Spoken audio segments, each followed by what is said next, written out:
Et on va commencer, bonjour Grégoire, on va commencer avec le championnat de France. Nice est champion d'automne, comme on dit. Titre honorifique, Thierry, bonjour.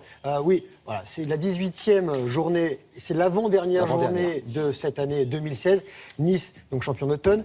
Monaco, qui est deuxième et qui pourtant s'est pris un petit taquet hier soir. Et le PSG qui est en crise, qui est sur la troisième marche du podium. Je vous propose de regarder quelques buts hier soir. On va commencer par le dernier match de cette soirée qui opposait Monaco à Lyon. Les Monégasques qui restaient sur 7 victoires à domicile. Ils encaissent un but à la demi-heure de jeu par Guézal avant de se retrouver à 10 contre 11. Et peu après l'heure de jeu, c'est Valbuena qui offre le deuxième but aux Lyonnais.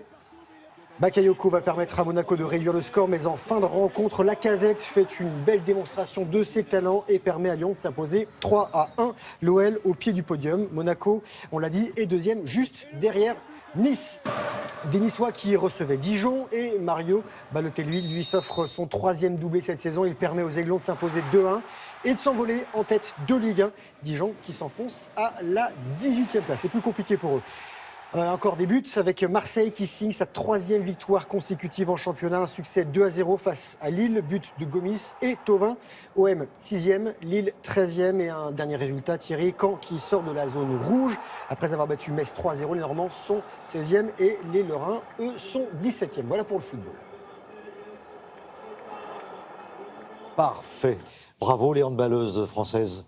On aurait espéré une médaille encore plus brillante. Ouais, mais c'est bien déjà. Voilà. C'est un euro féminin qui se termine bien avec une médaille de bronze pour ces Françaises. Ça se passait en Suède. Alors les Françaises pour le match pour la troisième place, regardez, 4 mois après l'argent olympique, les Bleus décrochent le bronze européen hier à Göteborg. Dans ce match, donc pour la troisième place, la France était opposée au Danemark, équipe solide mais qui brille moins que par le passé. Rappelons que les Danoises ont été triple championnes olympiques en 96, 2000 et 2004.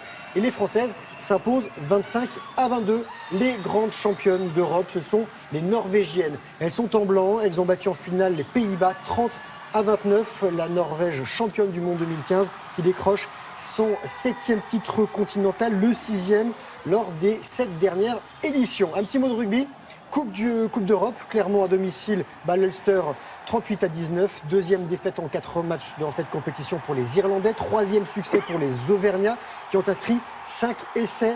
Nick Abendanan s'est offert lui 2 essais, donc un doublé. Et ça se passe pas mal pour les quarts de finale en vue. Un duel franco-français entre Castres et Montpellier. Les Castrais qui s'imposent 29-23. C'est Agoula qui inscrit le premier des 2 essais tarnais.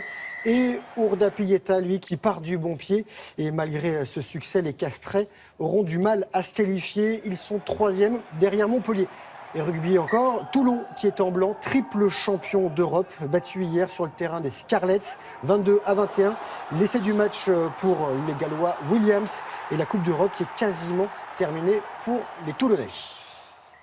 Et du biathlon à présent. Cette saison, il y a de la neige, alors pas forcément partout sur nos massifs, mais un peu plus loin en République tchèque. Et un garçon qui est inarrêtable, c'est Martin Fourcade. C'est lui au premier plan avec ce dossard numéro 1. Il est leader de la Coupe du Monde. Ça se passe à Nové Mesto en République tchèque. Début de la saison qui se passe extrêmement bien pour le double champion olympique. Martin Fourcade qui a gagné 7 fois en 8 courses. Le Pyrénéen a écrasé la concurrence et il rentre de Nové Mesto avec le grand chef. Ce garçon, c'est Mathieu Fèvre. C'est du slalom géant. C'est à Alta Badia, en Italie. Donc c'est la Coupe du Monde de ski alpin.